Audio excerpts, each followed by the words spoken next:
हाय दोस्तों, welcome to Bind study hub. आज हम चर्चा करेंगे मध्य प्रदेश के अक्टूबर मंथ में कुछ प्रमुख चर्चित खबरें रहीं, इनके बारे में हम चर्चा करेंगे जो परीक्षा की दृष्टि से काफ़ी महत्वपूर्ण हो सकती हैं।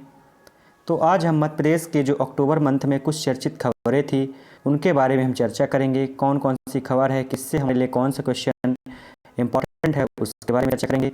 यदि आप हमारे चैनल पर नए हैं तो हमारे वीडियो को लाइक शेयर करें और हमारे चैनल को सब्सक्राइब करें, ताकि जैसे ही हम कोई नया वीडियो लाएं तो आपके पास सर्वप्रथम नोटिफिकेशन पहुंच जाए।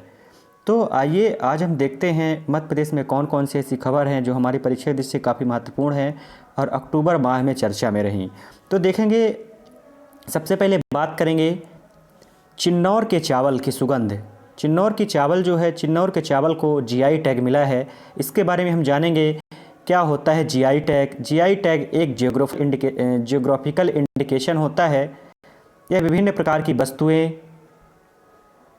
चाहे वो खाद्य सामग्री हो या अन्य कोई सामग्री हो, उसको इंगित करने के लिए जीआई टैग प्रदान किया जाता है। तो यहाँ पे हम आज देखेंगे जीआई टैग। जीआई टैग में देखेंगे जो है चिन्नौर का चावल है, इसके बारे में चर्चा करेंगे कि चिन्नौर के चावल की क्या विशेषता है। तो देखेंगे चिन्नौर का जो चावल है इसकी विशेषता है, एक तो यह खुशबूदार चावल माना जाता है। यह अधिकतर खुशबूदार चावल माना जाता है। यह चावल की सभी किस्मों में सबसे उत्तम है। यदि आपसे पूछ दे कि चावल की सभी किस्मों में सबसे उत्तम चावल की किस्म कौन सी है, तो आपको याद रखना है चिन्नौर चावल। चिन्नौर चावल की जो फसल है वह 160 दिन में पकती है। आपको ये भी याद रखना है कितने दिन में पकती है, 160 दिन में। यह सभी को याद रखना है। यदि हम देखें इसके उत्पादन क्या होता है, तो 1 एकड़ में लगभग 7-8 कुंटल उत्पादन यह करता है चिन्नौर चावल। इसकी कीमत देखें तो 90 से 100 रुपये प्रति किलो है चिन्नौर चावल की। तो आपको याद रखना है चिन्नौर चावल। तो हम देखेंगे, और यह किस जिले में पाया जाता है भी आपको याद रखना है। बालाघाट के चिन्नौर चावल को मिला प्रदेश का पहला जीआई टैग, ये आपको याद रखना है। ठीक है, क्या देख लेते हैं, लंबे समय से किए जा रहे प्रयासों के बाद जिले की चिन्नौर प्रजाति की धान को जीआई टैग मिला है। यह कहाँ की है, बालाघाट की। आपको सिर्फ इतना याद रखना है, बाकी आपको कुछ याद नहीं करना है। यह एक सुगंधित प्रकृति का है, आपको ये याद रखना है। इसके बाद देखेंगे अगली जो खबर चर्चित रही अक्टूबर मंथ की, तो है मध्य प्रदेश के high court chief justice Mohammad Rafiq की जो विदाई समारोह हुआ, रिटायर्ड हुए। अब इनके जगह पे कोई नया न्यायाधीश पदस्थ होगा। मध्य प्रदेश हाई कोर्ट के 26वें न्यायाधीश थे, आपको याद रखना है मोहम्मद रफ़ीक साहब थे। मध्य प्रदेश हाई कोर्ट के 26वें चीफ जस्टिस थे, ये आपको याद रखना है। इसके बाद देखेंगे, इनके बाद चर्चा करेंगे अभी हाल ही में जो नए न्यायाधीश हैं इनकी जो जगह है कौन लेगा इनकी जगह। इसके बाद देख लेते हैं, मध्य प्रदेश के 26वें चीफ जस्टिस थे मोहम्मद रफ़ीक साहब, आपको याद रखना है। कौन थे, 26वें चीफ जस्टिस थे, मुख्य न्यायाधीश थे मोहम्मद रफ़ीक थे। यदि हम देखें अब इनकी अगर हम बात करें, इनकी जगह पे कौन हाल ही में नियुक्त किया गया है, तो हाल ही में रवि मलिमथ है, इनकी जगह लेंगे। लेकिन अब इनको एक्टिंग बनाया गया, आपको याद रखना है। अभी कार्यवाहक न्यायाधीश के रूप में इनकी नियुक्ति की गई है मलिमथ जी की, आपको याद रखना है। इसके बाद हम चर्चा करेंगे, पहली बार सर्वाधिक 11 एथलीटों को मेजर ध्यानचंद अवार्ड मिला, यह आपको याद रखना है। पहली बार आपको याद रखना है, पहली बार 11 एथलीटों को मेजर ध्यानचंद अवार्ड मिला है। और आपको पता होगा हाल में जो मेजर ध्यानचंद अवार्ड यह पहले नहीं दिया जाता था, लेकिन इस नाम से नहीं दिया जाता था, यह आप याद रखेंगे। जो राजीव गांधी खेल रत्न दिया जाता था, राजीव गांधी खेल रत्न, जो खेल के क्षेत्र में सर्वोच्च अवार्ड दिया जाता था भारत सरकार द्वारा, उसी का नाम बदलकर मेजर ध्यानचंद खेल रत्न अवार्ड किया गया है। तो आपको याद रखना है। इसके बाद हम देखेंगे जो अगली खबर चर्चा में रही, ऐश्वर्य प्रताप सिंह तोमर। बात करेंगे ऐश्वर्य प्रताप सिंह तोमर की। यह काफ़ी इंपॉर्टेंट नाम है हमारे लिए, ऐश्वर्य प्रताप सिंह तोमर, इनको याद रखना है। विश्व रिकॉर्ड इन्होंने बनाया है ISSF जूनियर विश्व चैंपियनशिप में 50 मीटर एयर राइफल में। कितने मीटर में, 50 मीटर एयर राइफल में विश्व रिकॉर्ड बनाया है, इनको याद रखना है। इसके बाद चर्चा करेंगे शूटिंग में एक और प्रसिद्ध खिलाड़ी की। शूटिंग की जूनियर वर्ल्ड चैंपियन में भोपाल की प्रसिद्धि महंत, इंपॉर्टेंट रखना है, आपसे सीधे पूछेगा प्रसिद्धि महंत किस खेल से संबंधित हैं। इससे क्वेश्चन जो पूछा जाता है, प्रसिद्धि महंत किस खेल से संबंधित, डायरेक्ट आपसे ऐसा क्वेश्चन पूछेगा। तो आपको याद रखना है यह शूटिंग से संबंधित हैं, भोपाल की हैं। पेरू में लीमा में चल रही शूटिंग जूनियर वर्ल्ड चैंपियनशिप में भोपाल की प्रसिद्धि महंत ने 50 मीटर एयर राइफल की पोजीशन की कैटेगरी में क्या जीता है, सिल्वर मेडल जीता है। आपको याद रखना है, आपके सामने है प्रसिद्धि महंत जी, तो आपको याद रखना है क्योंकि यह इंपॉर्टेंट हो जाता है। इसके बाद जो अगली खबर चर्चा में रही उसकी बात करेंगे।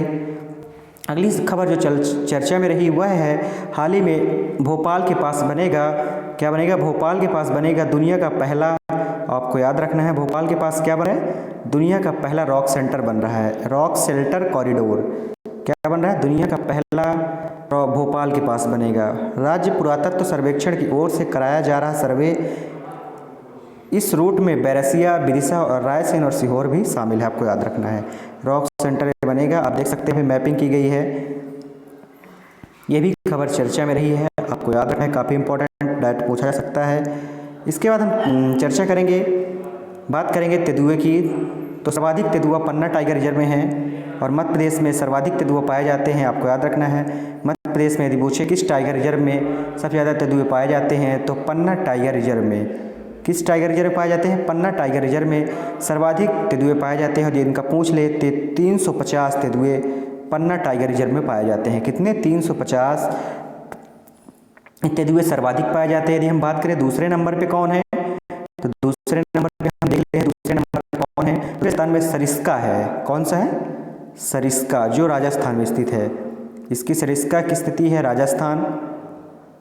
और यह देखें तो दूसरे नंबर पर 350 के बाद 273 तेंदुए पाए जाते हैं सरिस्का में, ये भी आपको याद रखना है, काफ़ी इम्पोर्टेंट है। इसके बाद हम बात करेंगे जो हाल ही में चर्चा में रही खबर, बात करेंगे आरबीआई के जो गवर्नर शक्तिकांत दास हैं उनका हाल ही में कार्यकाल खत्म होने वाला था और इनका कार्यकाल वर्ष 2024 तक बढ़ा दिया गया है।